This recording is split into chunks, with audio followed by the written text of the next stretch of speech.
Hello and welcome back to another video. This problem we're told near the end of a US cable news show, the host invited viewers to respond to a poll on the show's website that asked, "Do you support the new federal policy discussed during the show?" At the end of the show, the host reported that 28% responded yes and 70% responded no.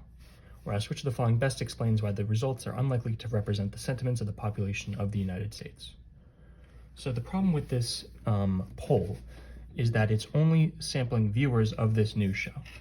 And we don't know if the viewers of this news show are representative of all Americans, right? So it doesn't matter any other issues we could find with the poll. The main problem is that it is not representative, right?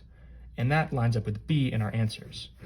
Those who responded to the poll were not a random sample of the population of the United States. It was a random sample of viewers on the show. And you could argue that it's not even random because the viewers had to choose to respond. So it's not a random sample of the population, therefore B is going to be your final answer.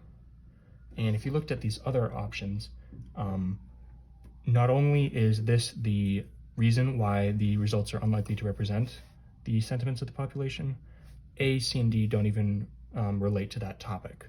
So that's even more reason why B would be your final answer.